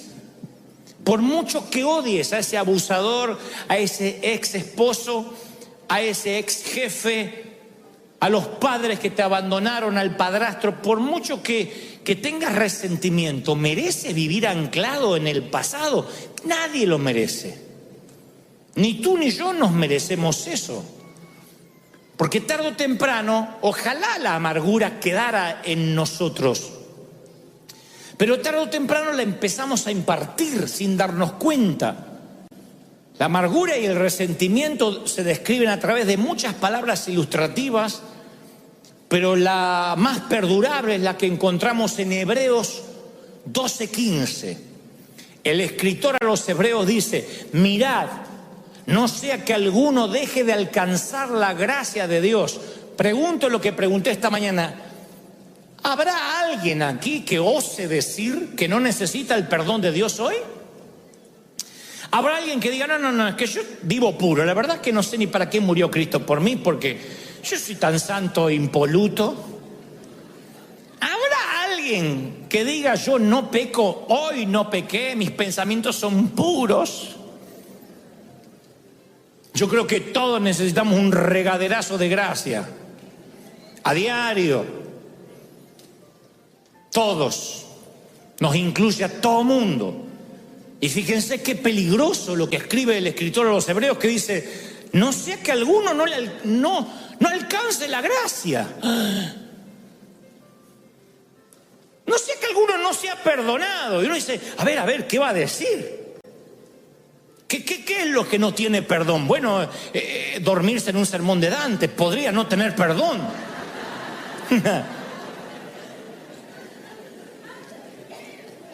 No, dice que brotando alguna raíz de amargura los estorbe y sean muchos contaminados. Para que una raíz de amargura brote, la amargura tiene que estar subterránea, si no, no brota. Para que algo brote tiene que estar abajo sembrado. Y si dice que la amargura brota, es porque la amargura está debajo. En algún momento la semilla del rencor cayó en esa tierra. Si no, ¿cómo va a brotar rabanitos o tomates? ¿Cómo va a brotar brócoli si nunca sembraste brócoli? Y dice, no sea que les brote una semilla, una raíz de amargura y los estorbe. Imagínate que te pierdes la gracia de Dios porque tú no das gracia. Me hiela la sangre pensar que porque yo no puedo perdonar, Dios tampoco me perdone a mí. Y el Señor, por si a alguien le queda duda, dice, sí, con la misma vara que medís, serás medido. Con la misma vara. Es bíblico. Los que piden justicia para el otro y misericordia para sí. No, si pides justicia para el otro, tú no quieres justicia para ti. No te agradará que Dios te opere y te mire con justicia. Tú no quieres justicia. Yo no quiero justicia. Jamás le diría al Señor, haz justicia conmigo, porque desaparezco. Yo necesito misericordia. Y Dios dice, ok, dala. Lo que siembras cosecha, da gracia, recibes gracia. Y dice el escritor de los hebreos, te va a estorbar y van a ser muchos contaminados. Sí, el resentimiento contra tu ex cónyuge va a empañar tus relaciones, se va a extender a tus hijos y lo peor, como esto asfixia todo lo que toca, va a arruinar tu relación con Dios. ¿Qué vale?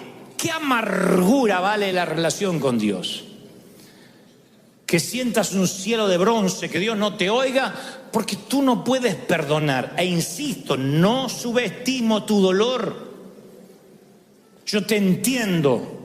Ahí cada uno de acá tiene una historia triste para contar. Cada uno podría hacernos llorar si le diéramos un micrófono y 10, 15 minutos para que nos cuente la peor versión, la noche más oscura de su alma. Todos podemos hacer llorar al resto porque no hay acá nadie que haya nacido y ha sido criado en un lecho de rosas. Así que insisto, no subestimo tu dolor. Lo que digo, no merece la pena que tú te pierdas la gracia de Dios por ese rencor. Acuérdense que todos tenemos cierta dosis de energía para cada día. Y esa energía bien administrada, llegas con mucha energía a la cama, al final del día, cansado, exhausto, pero hiciste un montón de cosas. Si estás con resentimiento, yo te aseguro, te levantas a las 7, a las 6, 11 de la mañana, no te da mal cuerpo. A las 11 de la mañana se te parte la cabeza, lo que sueñas es, te arrastras todo el día hasta llegar a la cama. Si lo ves semanalmente, el lunes empiezas con energía, el martes ya no tienes más y no sabes ni cómo llegaste el viernes. ¿Qué te drena esa energía? Los problemas. Problemas tenemos todos. No eres ni el primero ni el último que puede tener un problema matrimonial, problema con los hijos, problema con falta de dinero. Bienvenido a la vida real. El tema es la actitud que tomes ante los problemas. No significa que los ignores, significa de que no se te hagan raíces de amargura. Enójate y deja ir el enojo antes que se ponga el sol. Porque hay un momento que tú tienes la amargura y hay otro momento que la amargura te tiene a ti. Ya no es algo que tienes, es algo que te tiene a ti. Y ese es un costo emocional que tú no puedes pagar. Tú tienes cierto presupuesto emocional que se te asignó, no lo dilapides. Se te da un presupuesto y no está en tu presupuesto ofenderte. Porque es un gasto que te deja en rojo. No gastes en ofenderte. Porque te roba lo mejor que tiene. No está en tu presupuesto emocional el poder ofenderte. Y tú dices, bueno, ¿y cómo hago para extirpar esto? Bueno, yo te voy a dar la solución, por lo menos lo que el Señor me decía ayer cuando me mostraba que los iba a traer y que tenía que darles este mensaje. Número 1, quiero que pienses, porque yo lo he hecho muchas veces, ¿por qué guardamos resentimiento? Los médicos creen que el resentimiento le da a las personas un sentido de superioridad sobre aquellos a quienes odian. Porque seguir pensando en el error que el otro te hizo te hace sentir un poco superior. Como decía el Señor de aquel que oraba y se golpeaba el pecho y decía, Señor, qué bueno que no soy como estos.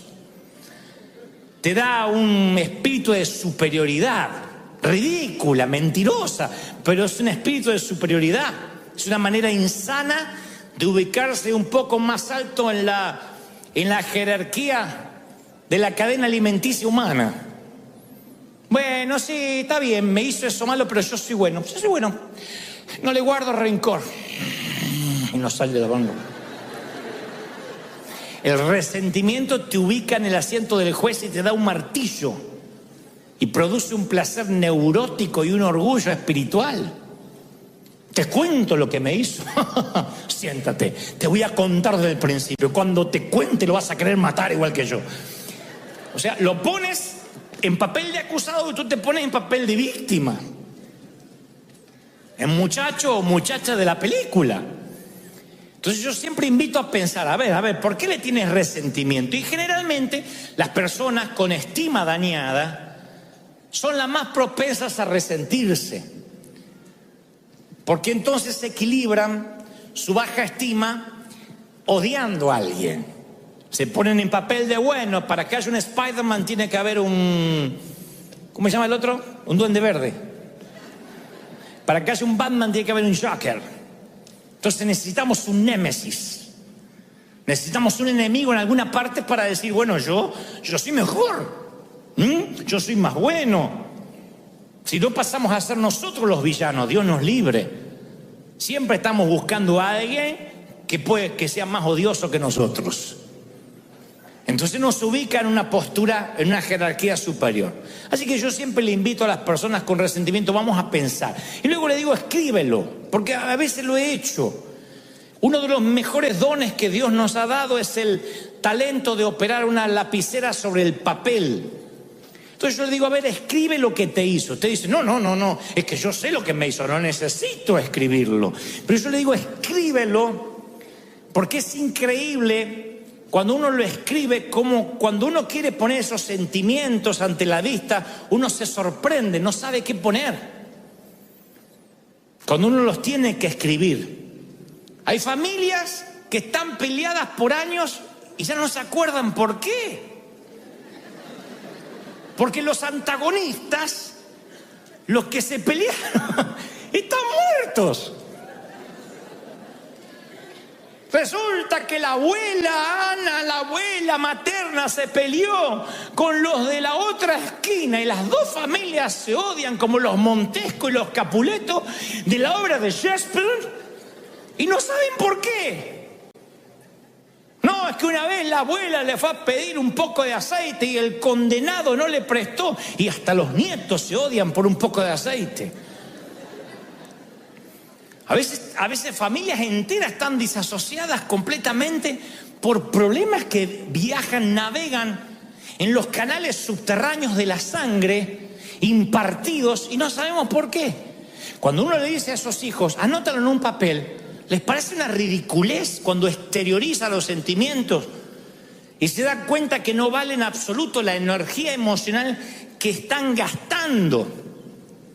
Cuando uno los escribe son sentimientos vagos, amorfos, que dices, bueno, a ver, es que, porque hay cosas graves, un abuso, una violación, una infidelidad, pero después hay lo que yo llamo sensaciones.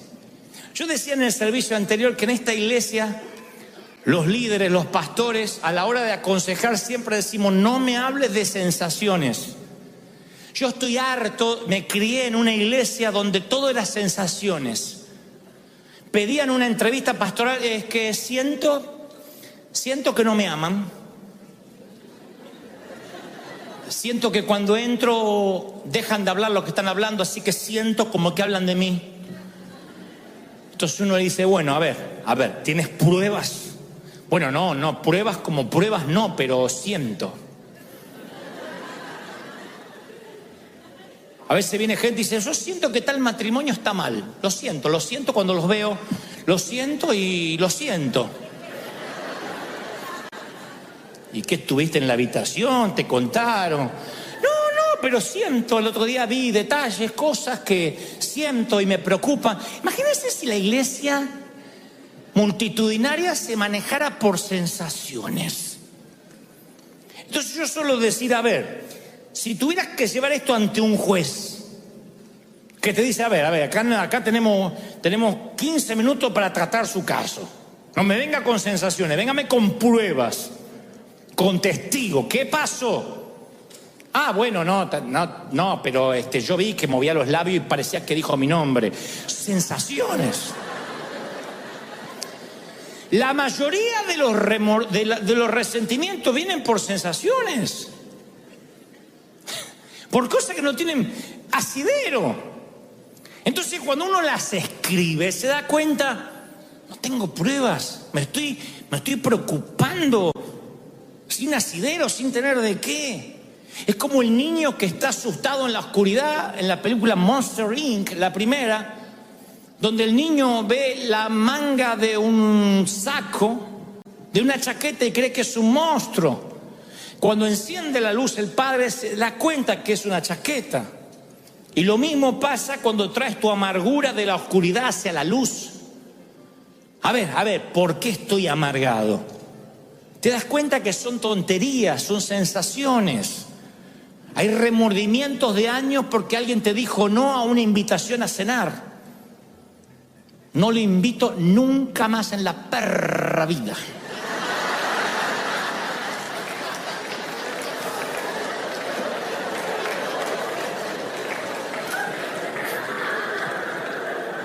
En la perra vida, no a la perra, no. A la perra en la perra vida. No le invito más. ¡Se acabó! Me cerré. Y cuando yo me cierro, me cierro. Y por ahí el otro no tenía ganas de ir a comer. Y se arman unos problemas. Unos resentimientos. Ni les cuento cuando en nuestra iglesia un muchacho se ponía de novio con una muchacha y no llegaban al casamiento. No se casaban, estaban de novios, se dan cuenta que eran incompatibles, que no se llevaban, que les pareció que se gustaban, pero después que no. Gloria a Dios que antes de casarse se dieron cuenta. Pero ya eran dos familias enfrentadas. Con mi niña no van a jugar. Y ya se iba una familia dividida y la otra no. Si van ellos, yo no voy. Si el pastor no los echa, nosotros no nos congregamos más. Esas sensaciones, ridiculeces, que hoy uno en perspectiva dice, ¿de verdad? ¿De verdad? ¿De verdad alguien quiere que su hijo se case con quien no ama o su hija con quien no ama para que no haya problema, para que nos podamos sentar juntos en la misma iglesia? ¿De verdad? ¿Cómo uno entra en esos rieles de necedad por sensaciones? Por eso digo, escríbelo, a ver, escríbelo, tráelo a la luz. ¿Por qué detestas? ¿Qué te dijo? Hay personas que detestan a hombre de Dios porque vio un videíto de YouTube. No, yo vi el video y... Lo conoces personalmente, te tomaste un café, pesaste su corazón, su espíritu. ¿Quién resiste el análisis de un video si una cámara te siguiera las 24 horas? Y editaran video de lo que dices. Y hay gente que odia con un odio visceral a personas porque vio un videíto y leí un estudio bíblico que hicieron en contra del fulano. Es increíble. Porque nada merece tu odio ni tu resentimiento si mínimamente no tuviste una confrontación seria, algo que está irremediablemente roto, que no se puede resolver, que no hay posibilidad de perdón. Por eso digo, piénsalo, luego escríbelo. El tercer consejo, no tengo base bíblica para esto, pero es terapéutico, resulta, porque yo creo que no hay solución psicológica a los problemas espirituales. Pero eso siempre digo, cuando un día estás muy enojado por algo, nada mejor para las emociones fuerte, para quitar el filo del enojo reciente, nada mejor que una válvula de escape como el caminar. ¿Ustedes dirán caminar? Sí. Salir de tu entorno. Cuando estás viendo que hay resentimiento, que se está gestando, sal a caminar. Si tienes cuentas con recursos, vete a pasear más lejos. Si tienes un automóvil, sube al auto y vete a dar vueltas sin sentido. Ustedes dirán, ¿de dónde sacaste eso? Abraham está metido en la tienda diciendo, no puedo tener hijo, estoy mal, estoy deprimido. Y Dios le dice, sal de la tienda, fuera. ¿Por qué Dios no le habla dentro de la tienda? Sal de la tienda y cuenta las estrellas y las puedes contar. Bueno, así, cabezón, serán tus hijos. Pero Abraham está en la lona, ve lona arriba, ve lona acá, está en la lona, está knockout, no ve nada. Dios le dice a Elías, vamos, vístete, cíñete, sal de la cueva, que largo camino te resta. Mi consejo cuando hay resentimiento, no te quedes hecho un ovillito tirado en el sillón mirando la Casa de Papel, porque no te resuelve nada. No resuelve eso las cosas. Cuando ves que hay un sentimiento que está creciendo, tienes que salir, despejar la mente. Háblame, Señor. Cantar, mirar los árboles, no sé, parece una bobería, pero es algo que el Señor le pedía a su profeta. Muévete, sal, quiero hablar contigo. Corre, transpira esas emociones. Que vaya saliendo el rencor así mientras caminas. Después de 20 minutos quemas grasa, después de media hora quemas rencor.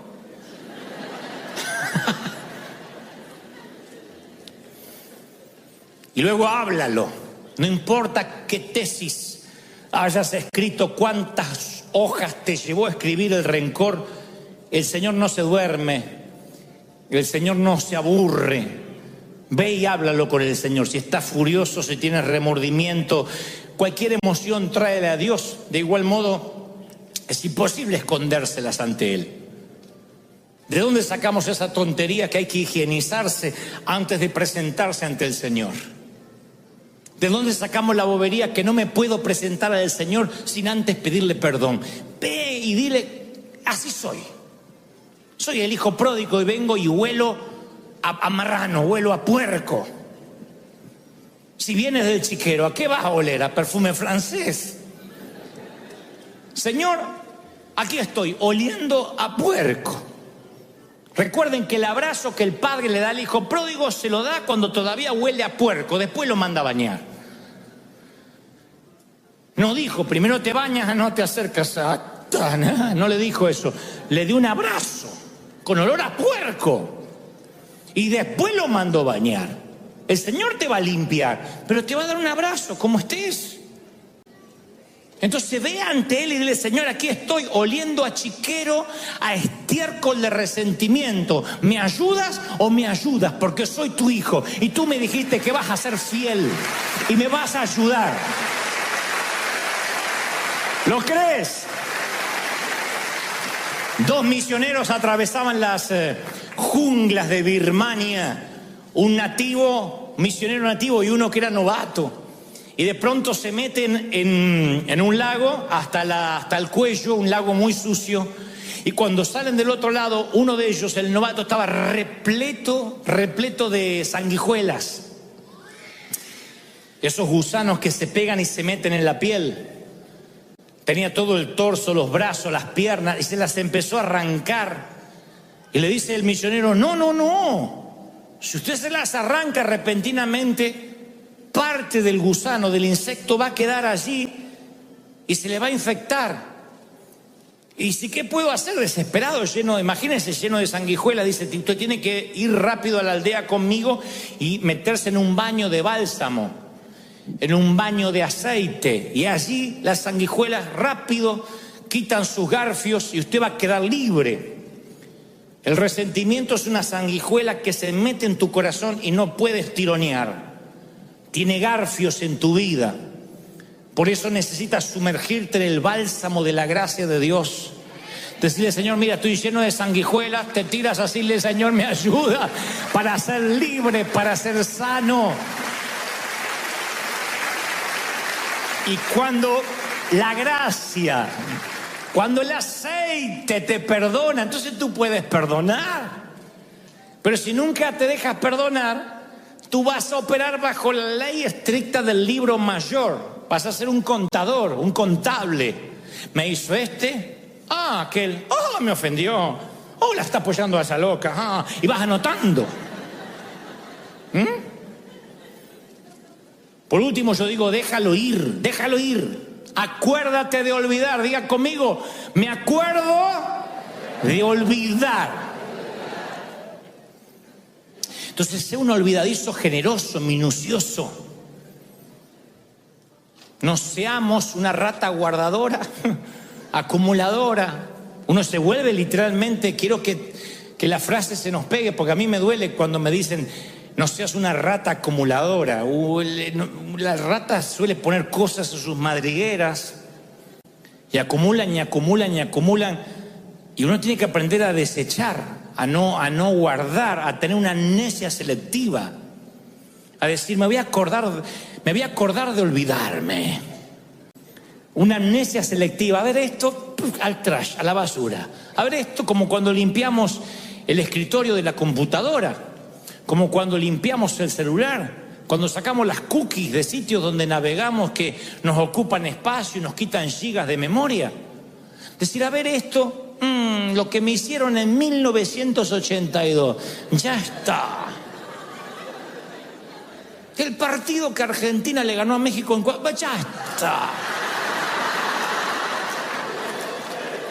Yo sé que es una amargura difícil de las sanguijuelas muy arraigada, pero ya está.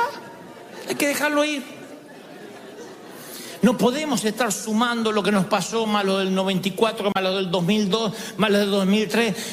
Hay que tener una amnesia selectiva y decir, yo es un presupuesto que no estoy dispuesto a pagar.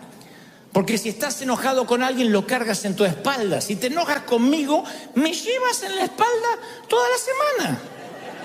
Y si a la vez te enojas con tu suegra, vamos los dos. No me hagas eso.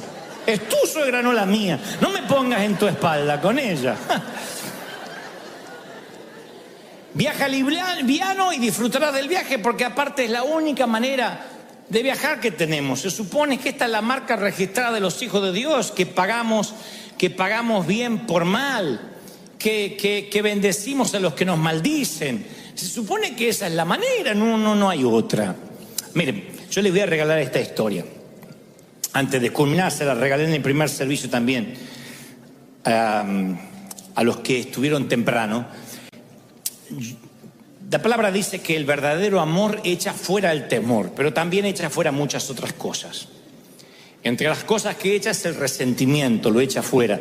Pero yo alguna vez oí una historia en que el amor y el resentimiento compartieron un cuarto, en una sala de hospital.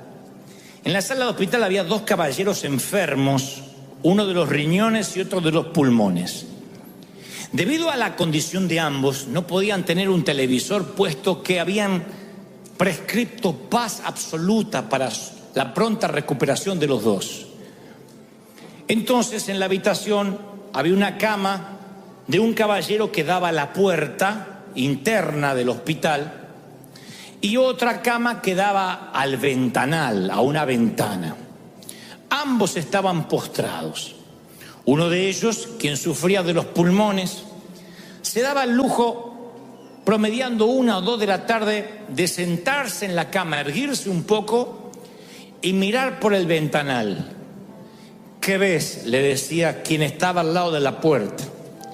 Y el que estaba al lado del ventanal le empezaba a contar cosas como: bueno, son las 2 de la tarde y veo a la pareja de siempre que llegan al banco de la plaza. No me digas que esto da a una plaza. Oh, sí, una plaza maravillosa donde hay una banca que se presta para los enamorados y enfrente un lago con cisnes. No sabía que había cisnes por esta zona. No los hay. Pero cuando hay un lago tan acogedor, los cisnes hacen un sitio permanente para ellos. Y patos. ¿Qué más?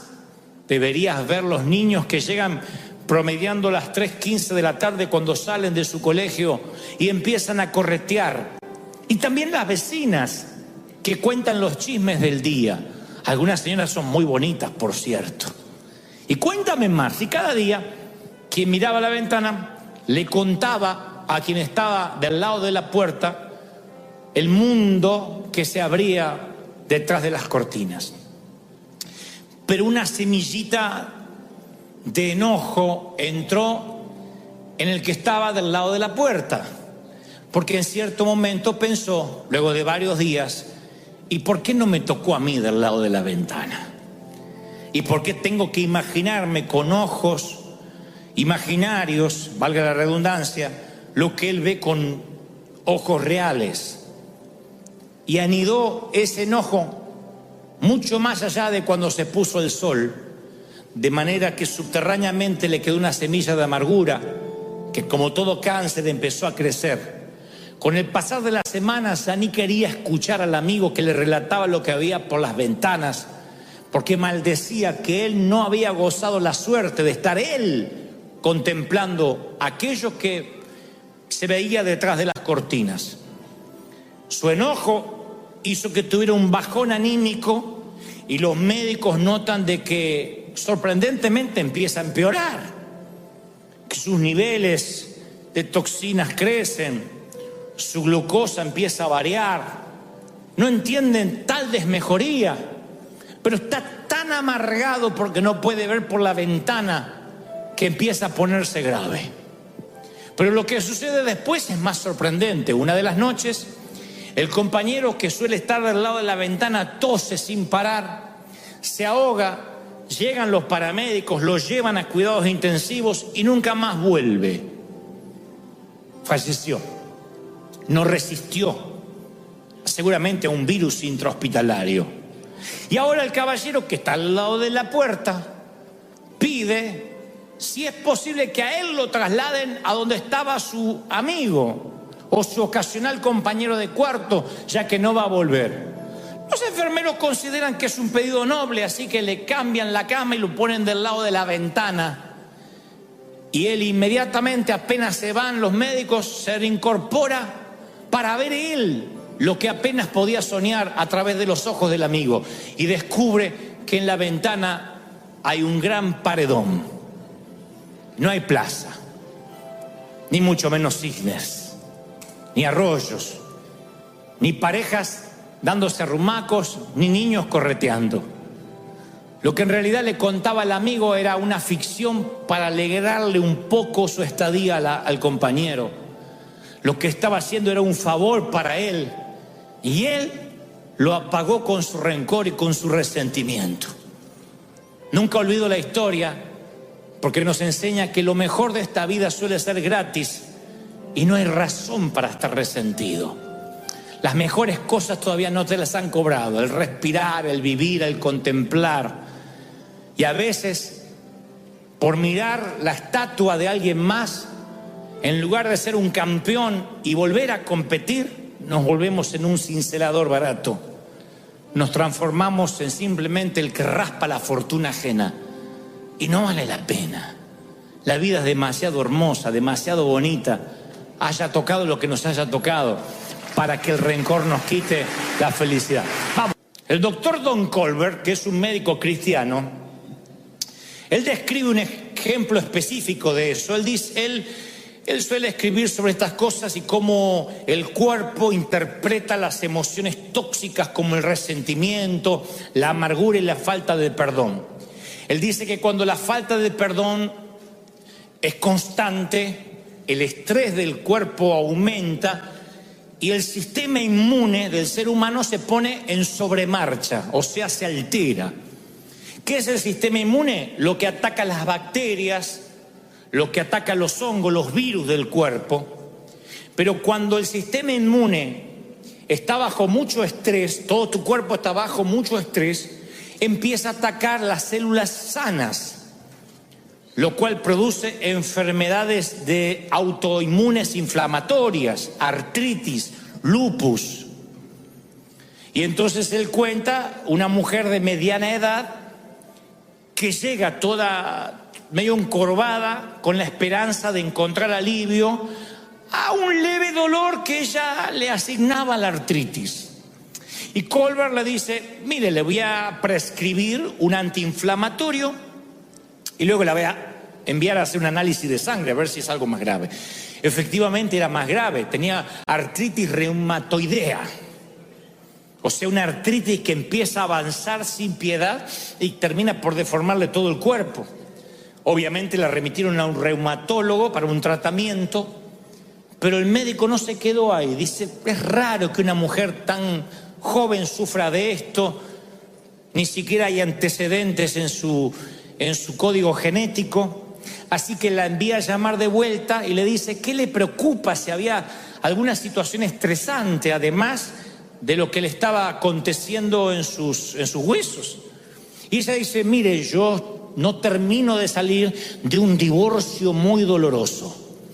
Don Colbert lo relata así, dice: cuando mencionó el nombre del ex marido, el semblante tierno cambió dramáticamente, fue Hulk. Su rostro se retorció en un gruñido y con profunda voz baja, casi susurrante, le dijo: odio a mi marido, a mi ex, y le deseo la muerte. Le decía el doctor: no desee eso a nadie. Oh, sí, pero no quiero que tenga la fortuna de morir de un infarto o de un accidente o que pierda la conciencia con un derrame cerebral. Yo quiero que quede cuadripléjico y que lo sienta. Quiero que sufra una muerte lenta y dolorosa por lo que me ha hecho sufrir. Y luego le contó una historia que tampoco vamos a subestimar. El hombre le hizo unas cuantas canalladas, pero Colbert diría, nunca había visto a una paciente joven con tanto resentimiento.